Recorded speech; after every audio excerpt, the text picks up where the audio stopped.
নমস্কার বন্ধুরা, ML education চ্যানেলে তোমাদেরকে স্বাগত জানাই। আজকের ভিডিওতে বিএ, এমএ, এমএড, এসএলএসটি এবং নেট সেট স্তরের ক্ষেত্রে খুবই গুরুত্বপূর্ণ বিষয় প্রত্যক্ষ এবং পরোক্ষ পরামর্শদান কৌশলের মধ্যে পার্থক্য বা ডাইরেক্টিভ এবং নন ডাইরেক্টিভ কাউন্সেলিংয়ের মধ্যে পার্থক্য নিয়ে আলোচনা করব। ভিডিওটা খুবই গুরুত্বপূর্ণ হতে চলেছে। ভিডিওটা তোমরা প্রথম থেকে শেষ পর্যন্ত দেখতে থাকো, আর এরকমই নিত্য নতুন ভিডিও পাওয়ার জন্য চ্যানেলটিকে তোমরা সাবস্ক্রাইব করে রাখো। দেখো, এইদিকে আছে প্রত্যক্ষ পরামর্শদান আর এদিকে আছে পরোক্ষ পরামর্শদান। তো প্রত্যক্ষ পরামর্শদানের মধ্যে প্রথম 1 নাম্বার যে পয়েন্ট আছে, যে পরামর্শদানে পরামর্শদাতা পরামর্শ গ্রহীতা অপেক্ষা তার সমস্যার উপর বেশি গুরুত্ব আরোপ করে থাকেন তাকে প্রত্যক্ষ পরামর্শ দান বলা হয়। পরোক্ষ পরামর্শ দান হচ্ছে যে পরামর্শ দানে পরামর্শদাতা সমস্যা অপেক্ষা পরামর্শ গ্রহীতার উপর বেশি গুরুত্ব আরোপ করে থাকেন তাকে পরোক্ষ পরামর্শ দান বলা হয়। প্রত্যক্ষ পরামর্শ দান এই কৌশল পরামর্শদাতা কেন্দ্রিক, পরোক্ষ পরামর্শ দান এই কৌশল পরামর্শ গ্রহীতা কেন্দ্রিক।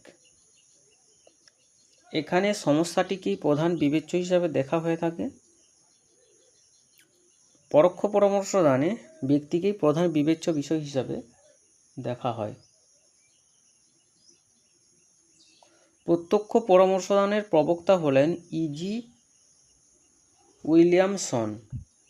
পরোক্ষ পরামর্শদানের প্রবক্তা হলেন কার্ল রজার্স। প্রত্যক্ষ পরামর্শদান কৌশল সেলফ থিওরি ভিত্তিক নয়, পরোক্ষ পরামর্শদান কৌশল সেলফ থিওরি ভিত্তিক। প্রত্যক্ষ পরামর্শদানে সমস্যার কারণ অনুসন্ধানের জন্য অতীত ইতিহাস, রেকর্ড ও অভিজ্ঞতার সাহায্য নেওয়া হয়। পরোক্ষ পরামর্শদানে সমস্যার কারণ অনুসন্ধানের জন্য অতীত ইতিহাস, রেকর্ড ও অভিজ্ঞতার সাহায্য নেওয়া হয় না। প্রত্যক্ষ পরামর্শদানে আবেগ অপেক্ষা পরামর্শদাতার বুদ্ধির উপর বেশি গুরুত্ব আরোপ করা হয়। পরোক্ষ পরামর্শদানে পরামর্শদাতার আবেগের উপর বেশি গুরুত্ব আরোপ করা হয়। প্রত্যক্ষ পরামর্শদানে পরামর্শ গ্রহীতাকে স্বাধীনতা দেওয়া হয় না, পরোক্ষ পরামর্শদানে পরামর্শ গ্রহীতাকে স্বাধীনতা দেওয়া হয়। প্রত্যক্ষ পরামর্শদান কৌশল বৌদ্ধিক স্তরে পরিচালিত হয়, পরোক্ষ পরামর্শদান কৌশল অনুভূতি স্তরে পরিচালিত হয়।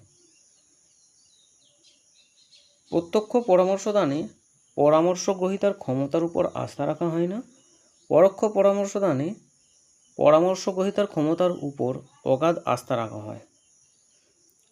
প্রত্যক্ষ পরামর্শদানে র্যাপোর্ট এর প্রয়োজন হয় কিন্তু অপরিহার্য নয়, পরোক্ষ পরামর্শদানে র্যাপোর্ট তৈরি করা অপরিহার্য। শেষ যে পয়েন্টটা আছে 12 নম্বর পয়েন্ট, প্রত্যক্ষ পরামর্শদান অবচেতন মন ও প্রতীকে, মানে প্রত্যক্ষ পরামর্শদানে অবচেতন মন ও প্রতীকের ধারণার কোনো অবকাশ নেই, পরোক্ষ পরামর্শদানে অবচেতন মন ও প্রতীকের ধারণা অপরিহার্য। তো এই ছিল ডাইরেক্টিভ এবং নন ডাইরেক্টিভ কাউন্সেলিং, অর্থাৎ প্রত্যক্ষ এবং পরোক্ষ পরামর্শদান কৌশলের মধ্যে পার্থক্য। তো এখানেতেই ভিডিও শেষ করছি, পরের বিষয়টা আবার দেখা হবে। আর ভিডিওর মধ্যে কোথাও কোনো ভুল হয়ে থাকলে তোমরা কমেন্ট করে জানাবে।